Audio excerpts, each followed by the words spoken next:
Shalom, शालोम, शालोम। प्रभु यीशु मसीह नासरी के नाम में आज हम यूहन्ना 17 देखेंगे।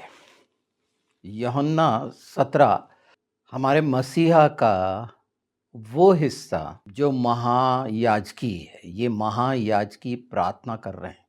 जो हमारा महायाजक है स्वर्ग में, उसने ये प्रार्थना क्रूस की मृत्यु और मृत्यु पर जयवंत होने के पहले की थी। क्यों की थी? उसके एक हिस्से को, हालांकि ये जो महायाजकी प्रार्थना है वो जो चेले थे उनकी सुरक्षा के लिए, उनकी पवित्रता के लिए, और जो भविष्य में विश्वासी होंगे उनके लिए एकता की प्रार्थना। यानी ये समूल जो पिता पुत्र पवित्र आत्मा की सच्चाई है ये कही गई है। तो इसके पहले अगर हमें इसे अच्छे से जानना है तो लूका 17 में जो घटना हो रही है, अगर लूका 17:17 देखें तो वो 10 कोढ़ियों का चंगाई का और वापस चले जाने का, वहाँ पूरी परिस्थिति ठोकर खिलाने से शुरू होती है कि ऐसा ऐसा होगा। जब हम यूहन्ना 17 को अच्छे से जान जाएंगे, समझ जाएंगे कि ये प्रार्थना जो महायाजकी है, जो की गई और जो हो गई, क्योंकि ये वचन कह रहा है, ये उस समय कही गई है। इससे असाधारण अलौकिक प्रार्थना है ये परमेश्वर की, जो हमें साहस देती है, विश्वास देती है और उसमें दृढ़ होने की आशा भरोसा देती है।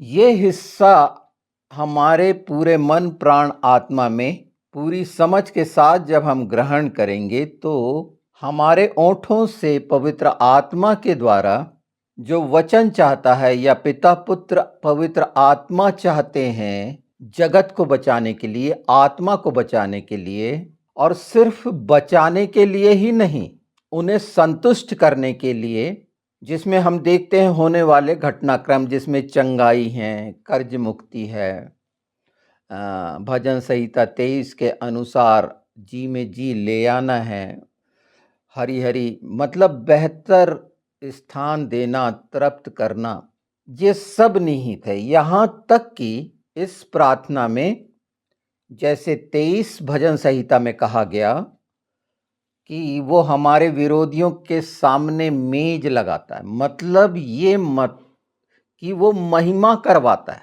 हमारा विरोधी कभी प्रबल नहीं हो सकता, जो विद्रोही हैं वो कभी प्रबल नहीं हो सकते।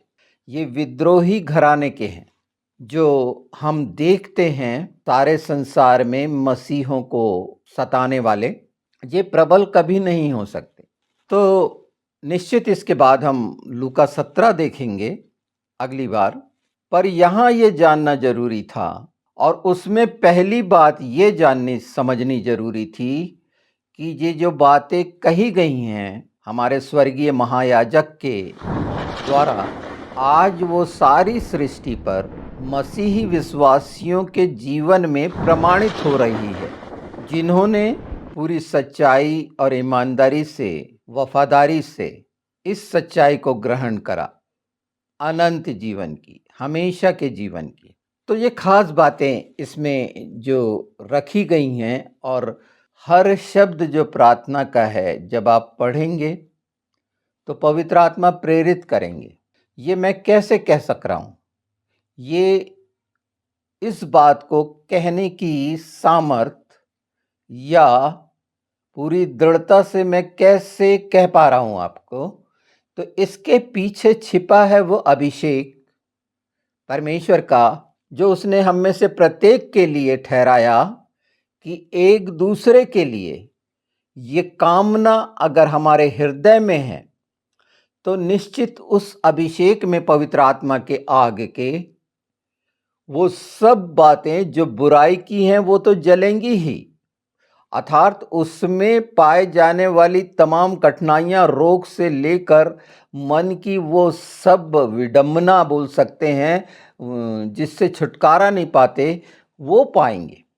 पर ये रखी होगी तब, और ये अध्याय 17 यूहन्ना इसी बात को हमारे लिए रखा है, प्रेरिताई करता है विश्वास में मजबूती का। लूका 17 देखें तो वहां पर शब्द आया है विश्वास को बढ़ा, है ना। इन सब चीजों का जवाब जो लूका 17 का है महायाजक की प्रार्थना में मिलता है पूरी सुरक्षा के साथ। हम देखते हैं यूहन्ना 17 उसके कुछ अंशों को, पर मुख्य बात, निश्चित सारी बातें मुख्य हैं, जहां महिमा का संबंध अर्थात मसीह की महिमा का संबंध पिता से, ये असाधारण बात है। मैं पहले पद से पढ़ रहा हूं। यीशु ने ये बात कही और अपनी आंखें आकाश की ओर उठाकर कहा, हे पिता, वो घड़ी आ पहुंची है, अपने पुत्र की महिमा कर कि पुत्र भी तेरी महिमा करे, क्योंकि तूने उसको सब प्राणियों पर अधिकार दिया कि जिन्हें तूने उसको दिया है उन सबको वह अनंत जीवन दे। और अनंत जीवन यह है कि वे तुझ एकमात्र सच्चे परमेश्वर को और यीशु मसीह को जिसे तूने भेजा है जाने। जो कार्य तूने मुझे करने को दिया था उसे पूरा करके मैंने पृथ्वी पर तेरी महिमा की है। अब हे पिता, तू अपने साथ मेरी महिमा उस महिमा से कर जो जगत की सृष्टि से पहले मेरे तेरे साथ थी। यहाँ कोई शंका नहीं कि वो वचन जो सच्चाई आदि में वचन था, शुरू से आदि से थी। और यहाँ साबित होता है वो सब बातें जो प्रभु यीशु ने मनुष्य बनकर आकर इस पृथ्वी पर करी, और जो रिलेशन पिता पुत्र का बना, हमें ये समझ में आए कि पिता पुत्र के रिलेशन क्या होते हैं। स्वर्गीय स्थानों में आत्माएं हैं, वहां रिलेशन नहीं है, ये वचन कहता है। प्रभु यीशु का आना अनंत जीवन देने के लिए उस रिलेशन का महत्व, पिता पुत्र का, मसीह और चेलों का, विश्वासी और मसीह का कैसा होना चाहिए, और उनमें कमियों को दूर करने के लिए प्रभु यीशु उन सब बातों को प्रकट कर रहे हैं। अगर इसमें पढ़ते जाएंगे तो परमेश्वर का नाम प्रकट किया, अपना नाम जो परमेश्वर ने दिया था वो प्रकट किया, उस नाम से किया, यीशु के नाम में किया। हम देख सकते हैं इसको। देखिए यहाँ देखें यूहन्ना 17:11, मैं अब जगत में न रहूंगा परंतु ये जगत में रहेंगे, और मैं तेरे पास आता हूं। हे पवित्र पिता, अपने उस नाम से जो तूने मुझे दिया है उनकी रक्षा कर। अर्थात यीशु के नाम, वो जो नाम दिया है, रक्षा कर कि वे हमारे समान एक हों। और इसके पहले अगर हम जानना समझना चाहते हैं तो 6 को देखिए, मैंने तेरा नाम उन मनुष्यों पर प्रकट किया है जिन्हें तूने जगत में मुझे दिया। वे तेरे थे और तूने उन्हें मुझे दिया, और उन्होंने तेरे वचन को मान लिया है। अब वे जान गए हैं कि जो कुछ तूने मुझे दिया है वह सब तेरी ओर से है, क्योंकि जो वचन तूने मुझे दिए मैंने उन्हें पहुंचा दिए, और उन्होंने उनको ग्रहण किया, और सच सच जान लिया है कि मैं तेरी ओर से आया हूं, और विश्वास कर लिया है कि तू ही ने मुझे भेजा है। पहले बोल दे रहे हैं प्रभु यीशु, हमारे उद्धारकर्ता मसीहा, कि अब मैं तेरे पास आता हूं, मैं जगत में नहीं रहूंगा। और मदद के लिए जो सबसे बड़ा प्रमाण है, इस प्रार्थना को पूरी प्रमाणित करता है कि जब प्रभु स्वर्ग में उठाए जाने के पहले कह रहे हैं, मैं जाता हूं और पिता से प्रार्थना करूंगा और तुम्हारे लिए एक मददगार भेजेगा जो तुम्हें सिखाएगा, समझाएगा, अर्थात सत्य का आत्मा, पवित्र आत्मा। और आज हम देख रहे हैं 2000 सालों से पवित्र आत्मा के काम। जिस तरह ये वादा है, यूहन्ना 17 एक वसीयत है, यही बात हमारा महायाजक स्वर्गीय स्थानों में अनुग्रह के सिंहासन पर जो बैठा है हमारे लिए निवेदन विनती कर रहा है। किस बात के लिए? इन बातों के लिए कि अनंत जीवन पाए। जिन्होंने ये सुसमाचार सुना, ग्रहण किया और सच सच जान लिया। और ये सच सच जानने में बाधाएं हम लूका 17 में देखेंगे कौन कौन सी बाधाएं थीं और कैसे दूर करने के लिए हमारे लिए परमेश्वर से निवेदन विनती कर रहे हैं हमारे प्रभु। एक पुत्र होकर, एक भाई होकर, जब हम मनुष्यों के बीच में हैं, आत्मा में हम क्या कुछ होंगे ये आज हम नहीं जानते, पर जब हम मनुष्यों के बीच में हैं तो हमारे नैतिक दायित्व और कर्तव्य एक दूसरे के लिए आत्मा में यूहन्ना 17 से प्रेरित वो बातें जिस पर अगर हम विश्वास लाते हैं तो वो हमारे हृदय मन प्राण में होंगी। और ये सब बातें जो कही जा रही हैं ये भविष्यवाणी है। ये प्रार्थनाएं भविष्यवाणी की प्रार्थना है। अब भविष्यवाणी की प्रार्थना मैं क्यों कह रहा हूं कि इसके पहले ये जकरिया और यशायाह में पाई जाती हैं। अगर हम यशायाह 53 देखें, 10-11 देखते हैं। 53 यशायाह। तो भी यहोवा को यही भाया कि उसे कुचले, उसी ने उसको रोगी कर दिया। जब वह अपना प्राण दोष बलि करके करे तब वह अपना वंश देखने पाएगा, वह बहुत दिन जीवित रहेगा, उसके हाथ से यहोवा की इच्छा पूरी हो जाएगी। वह अपने प्राणों का दुख उठाकर उसे देखेगा और तृप्त होगा। अपने ज्ञान के द्वारा मेरा धर्मी दास बहुतों को धर्मी ठहराएगा और उनके अधर्म के कामों का बोझ आप उठा लेगा। इसी बात को अगर हम दानियल में देखें, ये देखिए ये भविष्यवाणी हो रही है और प्रभु यीशु ने वो सारी चीज़ें पूरी की जो इस प्रार्थना में पाई जाती है।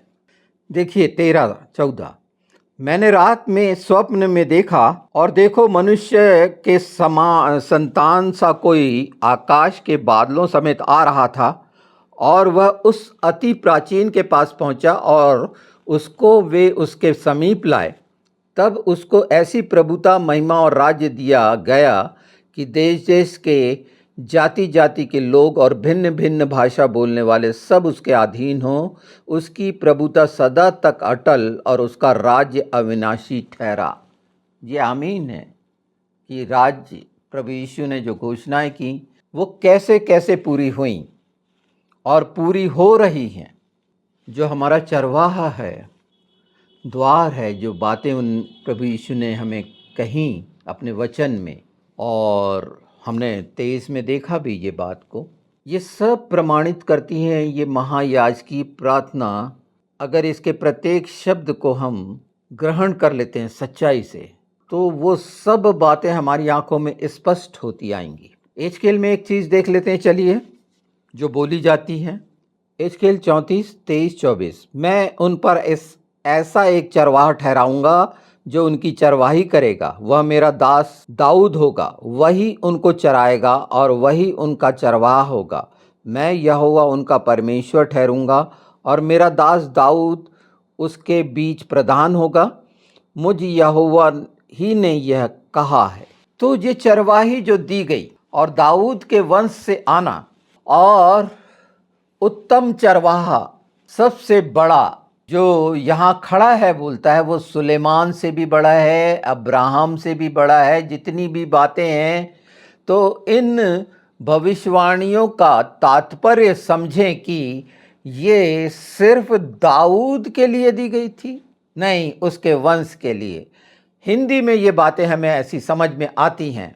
तो जो हमेशा का चरवाहा है, जो हम उसकी भेड़ें हैं, चराई की भेड़ें, उसके लिए जो हमने देखा है पिछले समय में कि हमारा अच्छा चरवाहा, यूहन्ना 10 वगैरह, ये सब चीज़ों में हम पाते हैं।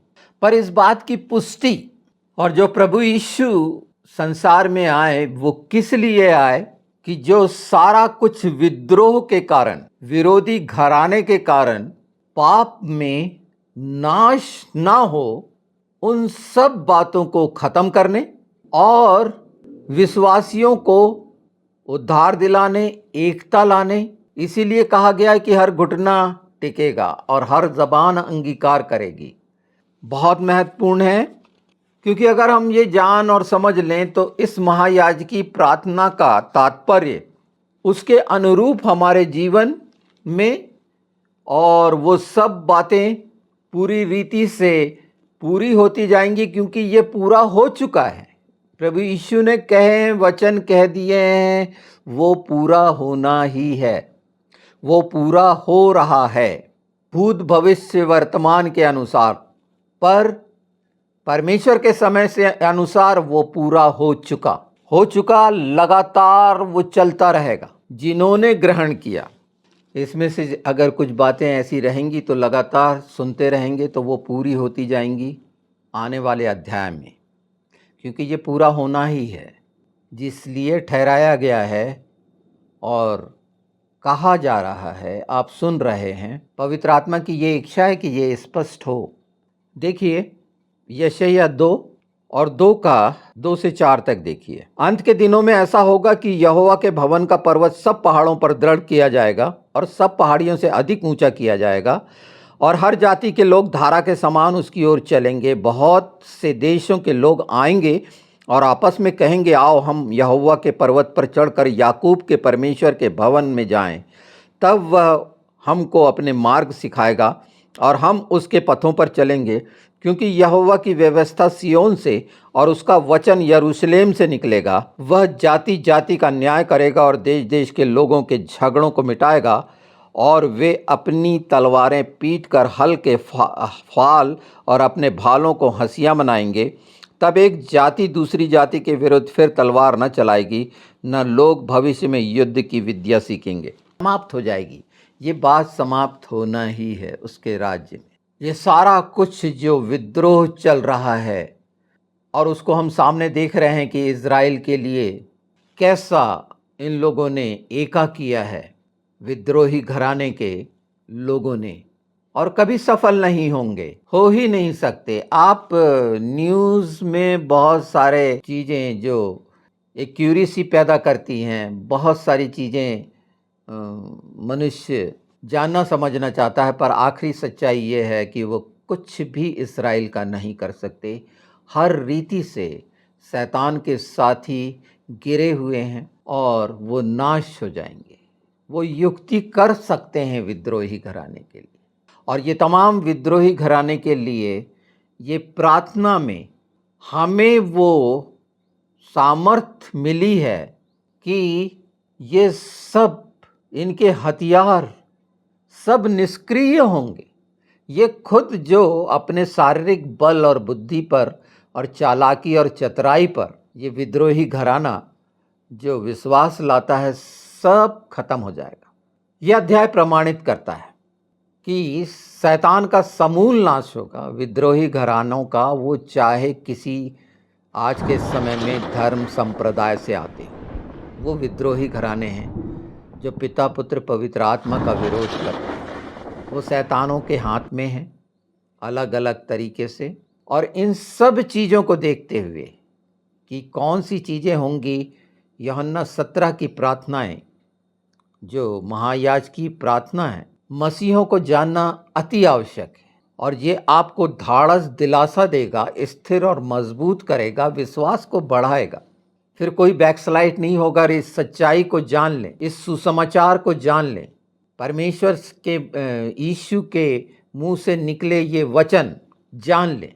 जैसे आदि से पूरा होता रहा है वो पूरा होना है। ये हमारे ज्ञान बुद्धि विवेक समझ में इसकी गांठ बन जाए कि ये पूरा होना ही है, कि स्वर्ग में हमारा जीवित महायाजक हमारा प्रभु वो आएगा, और ये 2:2 जो कह रहा है यशायाह, वो पूरा होगा। हर रीति से पूरा होना है, हर बात पूरी होनी भाई।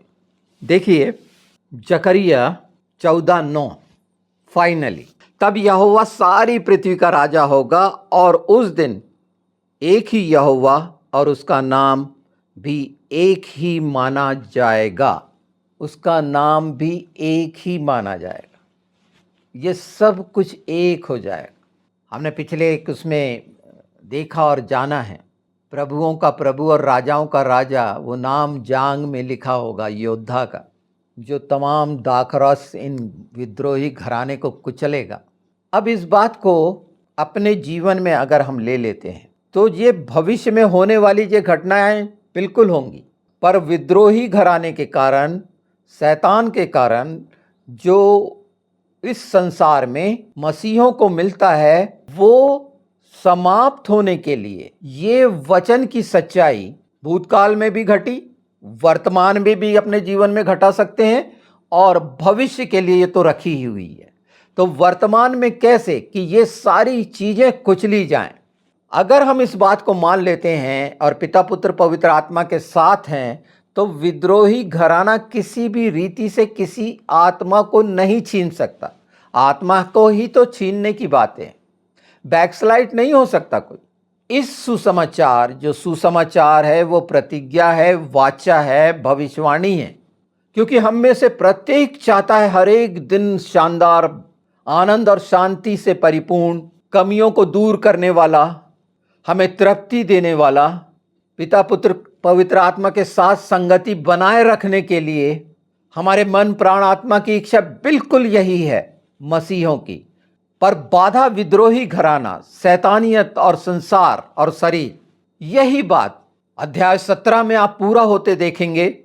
और वाकई में जो हमारा जीवन दिया गया है प्रभु यीशु के द्वारा पूर्णता को पहुंचाने के लिए, आज और इसी वक्त अगर हम बहुत सी बातों की चिंता करेंगे तो निश्चित पीड़ित होंगे, क्योंकि प्रभु यीशु के द्वारा पूरी सुरक्षा की प्रार्थना है। ये जो कवच बोलते हैं वचन का, चट्टान, वो चारों ओर से ऊपर नीचे कहीं भी कोई छेद नहीं हो सकता, शैतान किसी रीति से नहीं कर पाता।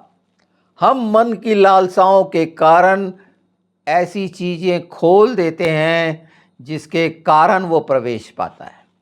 हमने जो पढ़ा यूहन्ना 17:1-5, तो हमारे मसीहा का, उद्धारकर्ता का, उसकी महिमा का और जो अनादिकाल का पिता है उससे संबंध दर्शाता है।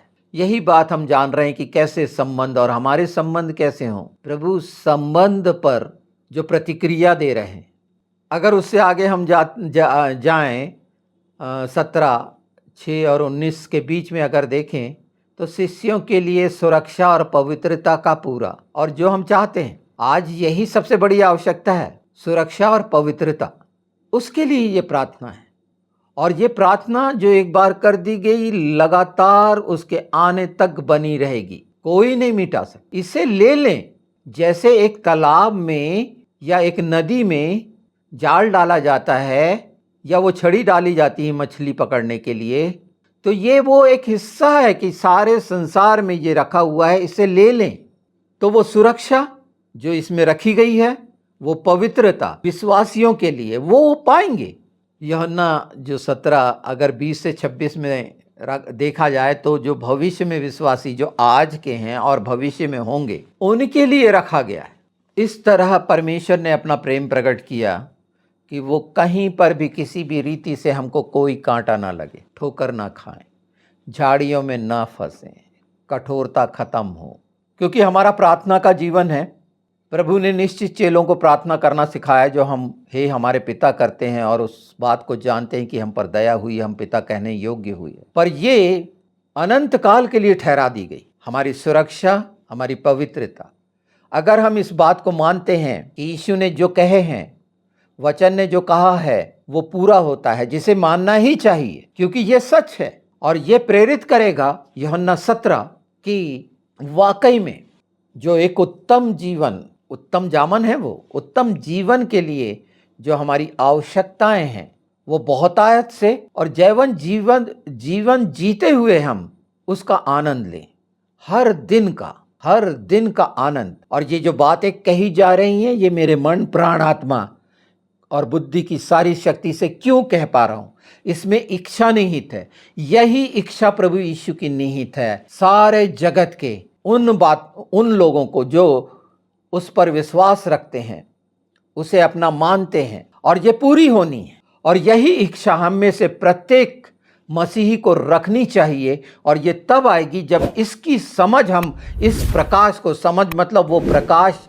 वो ज्ञान जो स्वर्गीय है, ये बातें जो वचन हम कह रहे हैं पवित्र आत्मा के साथ स्वर्गीय है, क्योंकि ये मेरे प्रत्येक शब्द याद रखिए स्वर्गीय स्थानों में लेखे में आ रहे हैं।